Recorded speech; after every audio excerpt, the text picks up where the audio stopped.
Caribbean allrounder Dwayne Bravo সব ধরনের cricket থেকে অবসর নিলেন। ইনস্টাগ্রামে এক লম্বা পোস্টের মাধ্যমে ক্রিকেট থেকে বিদায় নেওয়ার কথা জানিয়েছেন তিনি। অবসরের পরে তিনি পেয়ে গেছেন নতুন দায়িত্ব। আইপিএলে 3বারের চ্যাম্পিয়ন কলকাতা নাইট রাইডার্স শিবিরে যোগ দিলেন ব্রাভো। আগামী আইপিএলে ক্যারিবিয়ান তারকাকে নাইটদের মেন্টর হিসেবে দেখা যাবে। শাহরুখ খানের দলের পক্ষ থেকে এক বিবৃতি দিয়ে এই খবর প্রকাশ করা হয়েছে। চেন্নাই সুপার কিংস টিমের সঙ্গে সম্পর্কে ইতি টানলেন ডিজে ব্রাভো।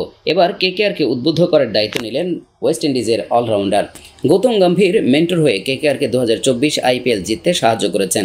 এরপর তিনি জাতীয় দলের কোচের দায়িত্ব নিতেই ফাঁকা হয়ে যায় নাইটদের মেন্টরের জায়গা। এবার গম্ভীরের সেই হট সিটে বসলেন ব্রাভো। তার কেকেআরে আসা নিয়ে নাইট রাইডার্স গ্রুপের সিও ভেঙ্কি মাইসর বলেন, ডিজে ব্রাভো আমাদের টিমে যোগ দিল। ওর জয়ের খিদে, প্রচুর অভিজ্ঞতা ও জ্ঞান আমাদের ফ্র্যাঞ্চাইজি ও প্লেয়ারদের অনেক সাহায্য করবে। আমাদের ফ্র্যাঞ্চাইজির সঙ্গে গ্লোবাল স্তরে যুক্ত ব্রাভো। সিপিএল, এমএলসি ও আইএল টি20-র পর এবার আইপিএলেও নাইট টিমের সদস্য হলেন ব্রাভো। কলকাতা নাইট রাইডার্সের মেন্টরের দায়িত্ব নেওয়ার পরে ডিজে ব্রাভো বলেন, সিপিএলে গত 10 বছর ধরে আমি ক্রিনবাগো নাইট রাইডার্সের সঙ্গে যুক্ত। নাইট রাইডার্সের হয়ে এবং বিরুদ্ধে আমি একাধিক লিগে খেলেছি। নাইট শিবির যেভাবে একাধিক লিগে দল পরিচালনা করে আমি সেটার সম্মান করি। মালিকের প্যাশন, ম্যানেজমেন্টের প্রফেশনালিজম এবং দলের পরিবারের মতো পরিবেশ একটা বিশেষ জায়গা করে তোলে। এই দারুণ প্ল্যাটফর্মের মাধ্যমে আমি খেলা ছাড়ার পর আগামী প্রজন্মকে মনিটরিং এবং কোচিং করার পথে হাঁটছি।